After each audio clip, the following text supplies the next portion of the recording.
That's what I'm saying. Jeff's a wonderful photographer. Also, it is there. Look at that. That's what I do. Oh, there is one. Would you like us to do a picture? Cheers. Happy New Year. Oh, yeah. I can just tell you free.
much, Keith. So lovely to see so many bright faces this morning. Thank you very much for getting up so early, but I'm sure it'll be very well worth you coming this morning.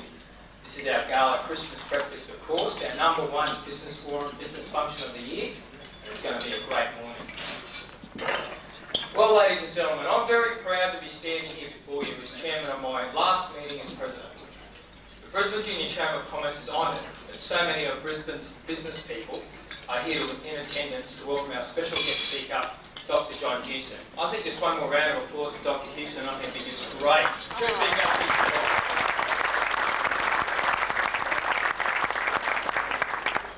I'd like to thank those sponsors that Keith was speaking about earlier. Thank you very much.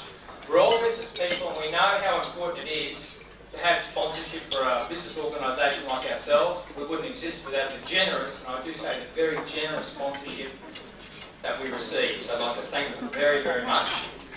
Now also, I know most of the people here, which is great. There's many of our members here, many of our regulars, and that's wonderful. There's also some people here who are here for the first time, some prospective members, and of course some special guests. So please, at your tables, make sure that you meet everybody in true Junior Chamber of Commerce style. Introduce yourselves, make the people who are here for the first time feel very welcome, and I'm sure we'll see them in the very near future as a result. So breakfast is about to be served. I'm not going to hold that up, because I know we're all rather hungry, and I'm sure our guest speaker will be with us very shortly to speak. So thank you very much, ladies and gentlemen, and have a good breakfast.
Good morning, distinguished guests, sponsors of the Brisbane Junior Chamber, members and other guests. During this year we've certainly had some very notable and distinguished guest speakers, and our guest speaker this morning is certainly no exception. Over recent years he has moved in some of the most powerful and influential circles within the Australian economy. And I think his career to date could probably be described as the epitome of an academic career combined with a commercial career with some politics included to cap it off. Our guest speaker was born in Sydney in 1946. He entered Sydney University on a scholarship in 1964 and graduated in 1967 with a Bachelor of Economics Honours. From here he commenced a career with the Federal Treasury Department and then accepted a teaching fellowship with the University in Canada where he earned a Masters of Economics. From here he moved to the Johns Hopkins University in the United States to study both a Masters and a PhD. Our guest speaker's career has also included work with the International Monetary Fund, the Reserve Bank of Australia, and in 1977 he was an advisor to the Federal Treasurer. He has also held the position of the Professor of Economics at the University of New South Wales, and then moved on to head up this economics school, and has also worked as a consultant to merchant bankers Hill Central. Our guest speaker came to the most notoriety with the Australian public in 1987 after his election to Parliament. He had a short period as the Shadow Minister for Finance, then the Shadow Treasurer, and was rapidly elected the leader of the Federal Liberal Party in 1990 and held this position until May of this year. From May until August of this year, he has held the shadow portfolio of industry, commerce, infrastructure and customs. He has also found time to have a family, enjoy jazz, cars, theatre and sport. So to share with us some of his secrets and some of his views, please join with me to give a very warm Brisbane Junior Chamber of Commerce welcome to our guest speaker, the Honourable Dr. John Hewson.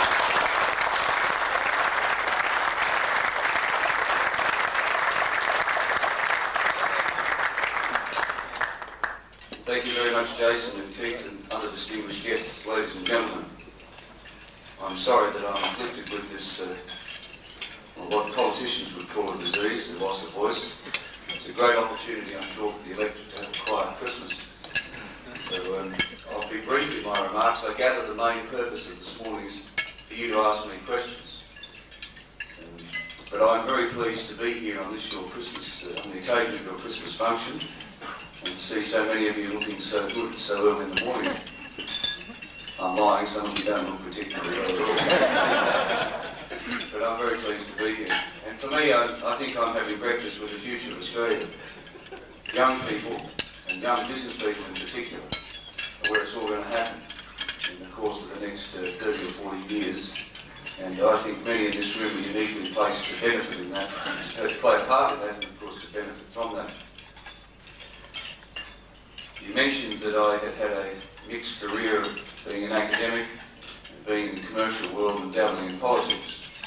Well, 2 out of 3 decisions being sensible. This is not a bad outcome of one's life. You can choose which one was an exciting diversion. But I'm often asked why I went into politics, and I often wonder why. I honestly felt very strongly in the middle 1980s that this country was headed in the wrong direction, and it was easy to sit outside and criticise. I used to write a weekly column in the Business Review Weekly, and I found myself very critical of both sides of government. At the time I was both a professor at the university and the executive director of Macquarie Bank, and I had a pretty good life and a pretty good range of opportunities. But it came home very clearly to me that we get few occasions in our life where we can actually do a bit more, and where we can actually try and make a contribution.